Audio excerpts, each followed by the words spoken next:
প্রিয় শিক্ষার্থীবৃন্দ, তোমরা সবাই কেমন আছো? আমিও ভালো আছি। হ্যাঁ, আলহামদুলিল্লাহ। তোমরা সপ্তম শ্রেণীর স্টুডেন্ট, তাই না? আজকে সপ্তম শ্রেণীর 43 পৃষ্ঠা থেকে আমি আলোচনা করব। বই নিয়ে আসছো সবাই? দেখো 43 পৃষ্ঠায় উপরে কয়েকটা ছবি দেওয়া আছে, দেখা যায়? আজকে আমরা আলোচনা করব অ্যাভাটার সম্পর্কে। কি সম্পর্কে? জি, অ্যাভাটার। যে কার্টুনের ছবিগুলো দেওয়া আছে এগুলো নিচে দেওয়া আছে, লেখা আছে, বর্ণনা দেওয়া আছে। অ্যাভাটার হলো ভার্চুয়াল পরিচিতির জন্য নিজের ছবি ব্যবহার না করে প্রতীকী ছবি ব্যবহার করা। কোনো সামাজিক মাধ্যমে অনেক অ্যাভাটার দেওয়া থাকে। আমরা পছন্দ মতো যে কোনো একটি নিজের পরিচিতির জন্য ব্যবহার করতে পারি, আবার নিজের অ্যাভাটার নিজেও তৈরি করতে পারি। এই অ্যাভাটার কেন তৈরি করা হয়? গোপনীয়তার জন্য, নিজেকে প্রকাশ না করার জন্য। নিজের ছবি আমরা অনেক সময় সামাজিক দায়বদ্ধতা আছে বা প্রাইভেসির জন্য আমাদের নিজেদের ছবি সামাজিক যোগাযোগ মাধ্যমে ব্যবহার করি না, কিন্তু আমাদের ভার্চুয়াল একটা পরিচিতি থাকা দরকার। ভার্চুয়াল পরিচিতির জন্য বিভিন্ন সামাজিক মাধ্যমে থাকার জন্য আমাদের এই অ্যাভাটারগুলো ব্যবহার করা দরকার। হ্যাঁ, এখনকার সময়ে নিজের একটি ভার্চুয়াল পরিচিতি সবারই থাকে।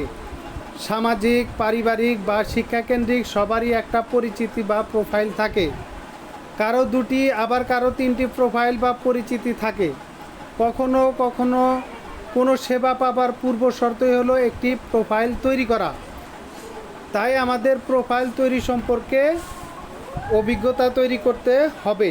কিভাবে প্রোফাইল তৈরি করা যায়, ইতিমধ্যে আমরা কিভাবে প্রোফাইল তৈরি করতে পারি আলোচনা করেছি। প্রোফাইল আমরা দুইভাবে তৈরি করতে পারি।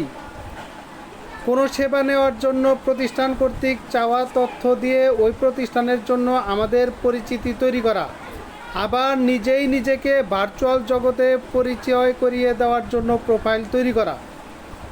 এজন্য আমরা কি তথ্য আমি ভার্চুয়াল জগতে রাখতে পারি, এজন্য আমার কি তথ্য আমি ভার্চুয়াল জগতে রাখতে পারি সে ব্যাপারে আমাকে খেয়াল রাখতে হবে। নিজের তথ্য সবার জন্য প্রকাশ করাকে বলা হয় পাবলিক শেয়ারিং। নিজের তথ্য সবার জন্য শেয়ারিং করাকে কি বলা হয়? জি। আর যদি একদম ব্যক্তিগত তথ্য নির্দিষ্ট কারোর সঙ্গে বিনিময় করি সেটাকে বলা হয় প্রাইভেট শেয়ারিং। এই অপশনগুলো চালু রাখবো নাকি বন্ধ রাখবো সেটা আমাদের ব্যক্তিগত বিষয়, তাই না? তাই প্রয়োজন অনুসারে আমরা এই ব্যবস্থা নেব। তো প্রোফাইল কিভাবে তৈরি করতে হয় সে বিষয়ে কিন্তু আমরা অলরেডি আলোচনা করেছি। প্রোফাইল ভার্চুয়াল পরিচিতির জন্য, ভার্চুয়াল জগতের জন্য আমাদের প্রোফাইল লাগে।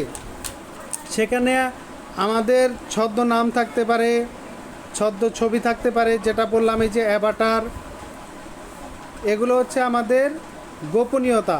তবে একটা সময় এগুলো ব্যবহার করতে করতে সবার কাছে পরিচিতি পেয়ে যায়।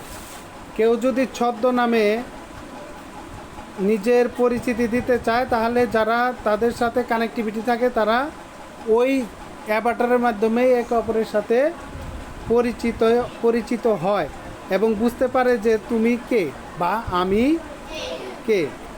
এই জন্য অ্যাভাটার ব্যবহারের সুবিধাটা হচ্ছে কি, যদি আমরা অ্যাভাটার ব্যবহার করি তাহলে আমাদের সাইবার বুলিং বা নিজেদের যে প্রাইভেসি আছে, বিশেষ করে আমাদের মেয়েদের, এগুলা মানে অনেক সময় নানান রকম সমস্যার, অনাকাঙ্ক্ষিত সমস্যার সম্মুখীন হতে হয়। এগুলো থেকে আমরা বিরত থাকতে পারবো। তাই আমাদের অ্যাভাটার ব্যবহার করা উচিত মেয়েদের জন্য, তাই না? আমাদের এটা হচ্ছে গার্লস প্রতিষ্ঠান, তাই না? আমাদের এখানে সবাই মেয়েরা আছে, এই জন্য মেয়েদের এটা জানা দরকার। তাহলে আমরা বুঝতে পারলাম যে অ্যাভাটার কি এবং অ্যাভাটার কেন ব্যবহার করব। জি, ধন্যবাদ। আজকে এই পর্যন্তই ছিল ক্লাস। সবাইকে আন্তরিক শুভেচ্ছা অভিনন্দন জানিয়ে আজকের ক্লাস এখানেই শেষ করছি। খোদা হাফেজ।